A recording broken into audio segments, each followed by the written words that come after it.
First step, wire brush, get rid of all the crappy builder grade paint. I've been out that for a few minutes now and I'm seeing some nice bird droppings up here, and with your wire brush you can just take that right out. So this is the first step, rough up the paint, get out the imperfections. Then I'm just gonna hose it down or get it with some water, paper towels, whatever suits your fancy there. All right, so I used a Phillips head, just took this off on the top if you have a top little decorative piece. Used a flat blade screwdriver just to get off the sticky numbers. Yours might be screw in. If so, just use the appropriate tool. And now, of course, we're going to wire brush this down a bit. This is the actual color that we're trying to restore. And this is the discoloration right there. So as you can see, it looks pretty bad. And we're just gonna rough that up. So we roughed up the surface with the wire brush, just wet rag here, getting it off nice and smooth with some water. And I noticed as I was going through, the bottom here is horrible, real bumpy and rigid. So I've got some sandpaper on hand, medium grit, so we can take that down to smooth. And don't worry about stripping all the paint down, but just make it smooth, get rid of those bumps and ridges. All right, so we're out here the next day. We prepped this, sanded it last night, let it dry overnight. I taped off the bottom with painter's tape. And what I've got here is 2 Purdy brushes, nylon polyester fibers, because I don't want any brush marks or streaks. I vigorously shook this can of paint. This is a Sherwin-Williams, and I did it for about 2 or 3 minutes and then just let it settle for about 5, so I didn't have a bunch of paint on the lid.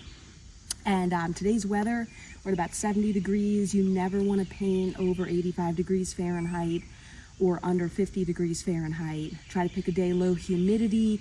As you can see here today, we've got an overcast morning.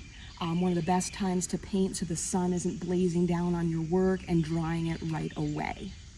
All right, so when you're filling your paintbrush with paint, you don't want to go down to the bottom with this thing. You don't want paint on this top half of the brush.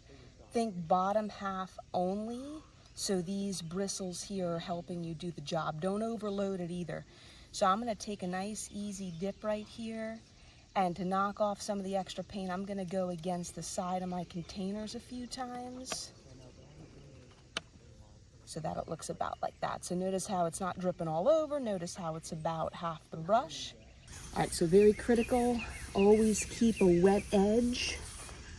Try not to do the same area twice to prevent streaking.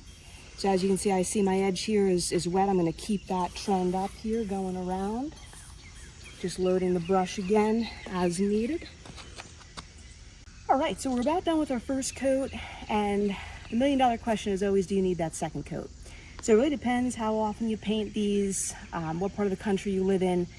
But if you feel like you're going to need that second coat to weather the storms, let the paint dry for a solid 2 to 3 hours. Definitely make sure it's dry to the touch. Low humidity day. Put on that second coat if needed. Between coats, you might have to sand down your first coat a little bit. If you see some paint blobs, any imperfections, just sand that out before doing the second coat. But you may very well be able to get by with just 1 coat. Hope this video helps. Happy painting.